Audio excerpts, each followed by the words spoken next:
안녕하세요. 마카오의 김 교수입니다. 오늘은 그 경제학에 관련된 얘기를 조금 해볼까 합니다. 예를 들어볼게요. 한번 풀어보세요. 그 1,000원짜리 물건이 있어요. 절대적인 가치가 1,000원인 물건이 있는데 1,000원짜리 물건 100개가 있고, 그리고 그 물건을 사는 소비자가 100명이 있어요. 예. 그럼 이제 한번 생각을 해 보십시오. 이 물건을 100명 가운데 90명이 1,000원에 구입을 하고 10명이 1,200원에 구입을 했어요. 1,000원짜리 물건을. 그러면은 그 전체로 봤을 때, 그 시장의 전체로 봤을 때, 이런 가격 책정이 과연 공정한가요? 네, 그 첫 번째 질문입니다. 네. 두 번째 케이스. 100명 모두가 이 물건을, 1,000원짜리 물건이에요. 모두 2,000원에 구입을 했어요. 네. 그러면 이 구매는 공정한 거예요? 여러분이 만약에 그 구매를 한 사람 가운데 한 명이에요. 예. 그럼 1번 케이스에서 여러분들이 비싸게 구매를 한 사람이에요. 1,200원을 주고 구매를 한 사람이죠. 그죠?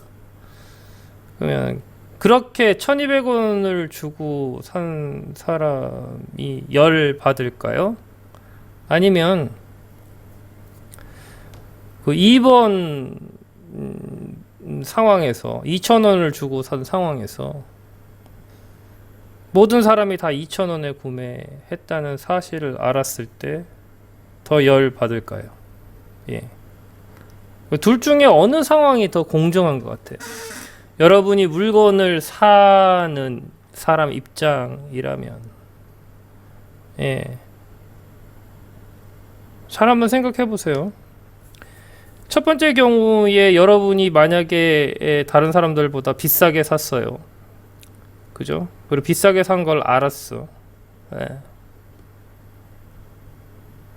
그러면은 본인 입장에서는 불공정하지 않다고 생각할 수 있겠죠. 그죠? 근데 반대로 2번 경우는 어때요? 2번 경우는 비싸게 사긴 샀지만 모두 다 비싸게 주고 산 거예요. 예. 그럼 본인 입장에서는 불공정하다고 할 수가 없겠죠. 그죠? 왜? 다른 사람도 다 2,000원 주고 샀으니까. 근데 전체 시스템을 한번 보세요. 전체 시스템을. 아까 말씀드렸듯이 첫 번째 케이스는 10%, 그죠? 10%만 그것도 200원 비싸게 샀어요. 전체 시스템에서. 나머지 90%는 페어해요. 왜? 1,000원짜리 물건을 1,000원에 샀으니까 페어한 거죠. 그죠? 근데 반대로 2번 경우는 시스템적으로 봤을 때는 어때요? 언페어한 거예요. 불공정한 거야. 왜? 1,000원짜리 물건을 2,000원에 샀거든. 뭐 속아서 샀든 어떻게 해서 샀든. 예. 근데 느끼기는 어떠죠? 느끼기는 첫 번째가 훨씬 더 불공정하게 느껴진다고요. 제가 왜 이런 질문을 드리는지 아세요? 여러분들이 소위 말하는 공정한 세상, 공평한 세상 얘기를 할 때 소득의 불균형 혹은 재산의 불균형, 그죠? 수입의 불균형 이런 걸 얘기를 해요. 근데 지금 이 문제에서 봐도 알듯이 그 개념 자체가 어떻게 바라보느냐에 따라서, 그리고 본인이 어떤 입장에 있느냐에 따라 가지고 얼마든지 달라질 수가 있어요. 예. 그러니까 어떤 절대적인 공평 혹은 절대적인 공정이라는 거는 사실상 존재하지가 않습니다. 예. 불균형이 생길 수밖에 없어요. 왜냐하면 우리나라 사회는 2번 같은 사회가 아니거든요. 1번 같은 사회예요. 누군가는 페어하게 소위 말해가지고 본인의 일한 노동의 대가를 받아요. 그죠? 어느 집단은 본인이 일한 것보다 절대적으로 봤었을 때, 객관적이라기보다는 절대적으로 봤었을 때, 그 할 때 그 가격의 책정 또한 사실은 객관적이거나 절대적이지 않을 수가 있기 때문에 그 부분은 일단은 차치를 하고 그 부분까지 다루면 이제 얘기가 복잡해지니까. 드리고 싶은 말씀은 그거예요. 어느 누군가는 소위 말해가지고 공평하게 혹은 페어하게 돈을 받지만 어느 누군가는 페어하지 못하게 돈을 받아요. 근데 자, 내가 국가를 이제 운영하는 입장이 돼 보세요. 그 시스템, 그 시장 시스템을 운영하는 입장이 됐었을 때 1번과 2번을 선택을 해야 된다면 어느 쪽이 맞는 거죠? 모든 사람 다 쉽게 해가지고 비싸게 팔게 하는 게 맞는 거예요? 아니면은 대체 물론 손해보는 사람 있고 물론 페어하지 못하게 받는 사람들이 있지만 어쨌든 나머지 부분들을 페어하게 되도록 그렇게 시스템을 운영하는 게 맞아요. 예, 당연히 전자입니다. 예, 당연히 전자예요. 그리고 그 시스템에 속해 있는 사람들은 전자의 상황과 후자의 상황이 됐을 때 당연히 전자의 상황을 내가 손해보더라도 내가 손해보는 입장이더라도 전자의 상황을 서포트 해주는 게 맞다는 거예요. 근데 우리나라는 어떻죠? 우리나라는 무조건 2번이죠. 그죠? 무조건 2번이라는 게 뭐냐? 내 사촌이 땅을 사면 배가 아파요. 예. 정가냐 아니냐 그 가격이 페어하냐 페어하지 않느냐는 관심이 없어요. 뭐만 관심이 있어요? 제가 얼마 받는데 내 사촌이 얼마 받는데 에만 관심이 있어요. 그리고 그런 집단에서 정치를 하려면 그렇게 해야 돼요. 그렇게 안 하면은 표를 얻을 수가 없으니까. 예. 지금 현재 우리나라 경제 상황이 개판이 된 이유도 그겁니다. 그 정규직 비정규직 문제가 딱 그 예예요. 그 예인 게 뭐냐면 자 봐요. 정규직인 비정규직에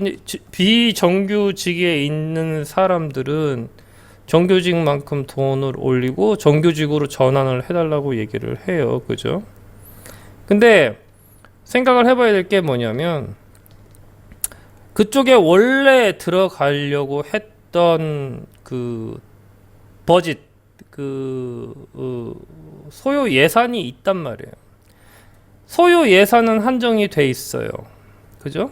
소요 예산은 한정이 돼 있고 그거를 비정규직으로 싸게 했던 사람들을 정규직으로 올리는 상황이 돼요. 그러면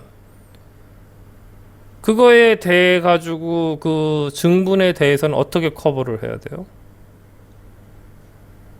세금 끌어들이는 거 말고 세금 거꾸로 생각을 해보세요. 아니 그 세금 더 받으면 되지. 아니 세금을 더 받아가지고 해결될 문제였으면 애진역에 세금 더 받아가지고 아예 비정규직 자체를 하이어를 안 하면 되죠. 근데 그렇지가 않거든.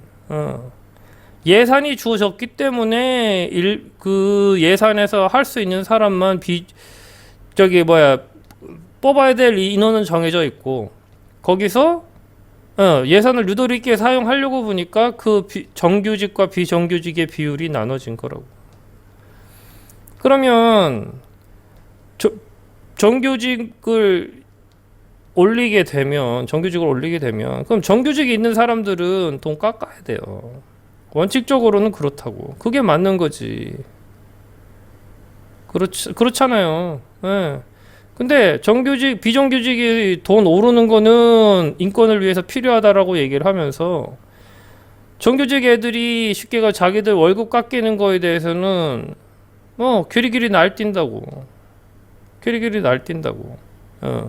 그리고 우리나라의 정서에서는 그렇게 돈 깎이는 거를 용인을 못 하죠. 그죠? 그럼 이게 무슨 말이냐 하면 정규직으로 올릴 수가 없는 상황인 거예요. 예, 국가가 쉽게 해가지고 그 돈을 확보할 수 있는 대책이 없는 이상은, 그러니까 이제 문제는 이제 그거지. 확보 세금으로 하겠다. 지금 그딴 식으로 얘기를 하는데, 아까 이전 강의에도 제가 그 동영상에서도 얘기를 했지만, 그게 웃기는 게 뭐냐면, 이건 월급이에요. 고정비가 아니라고.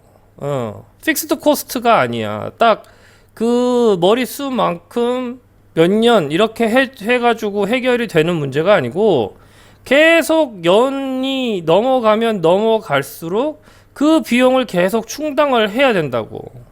예. 근데 그 비용을 충당을 하려고 하면 뭘 해야 돼요? 그 오퍼레이션이 되면서 레비뉴가 나와야 돼. 베네핏이 있어야 된다. 최소한 브레이크 이븐.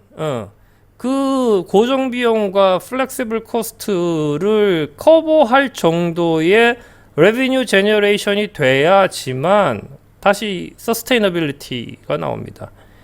그래야지만 그게 가요. 근데 우리나라는 그게 다 적자거든. 무슨 얘기냐면 갈수록 때려 넣어야 될 돈이 커지는 거예요. 당장 일자리를 정규직, 비정규직에서 정규직으로 올린다고 될 문제가 아니고, 그 사람들이 예를 들어서 올리는 거를 오래 올렸으면 그때부터 이 사람들 졸업이 아니고 퇴직하고, 그리고 또 공무원이잖아. 공무원이면 연금 있죠. 그러니까 이거는 계산을 해보면 단순히 그냥 1년에 얼마 예산 투입을 해서 될 문제가 아니라고. 그렇게 해가지고 올리는 게 공정한 거예요? 모두 다 2,000원 받는 게 공정한 거야? 원래는 1,000원짜리밖에 안 되는데? 그런 거 아니라고. 그런 거 아니라고. 좀 산수를 좀 할 줄 알았으면 좋겠어요. 조삼모사 하면은 사람들이, 그래, 그러면 되지. 이딴 식으로밖에 생각을 못해. 제발 좀 정신 좀 차리시길 바랍니다. 오늘 얘기는 여기까지 하겠습니다. 즐거운 하루 되세요.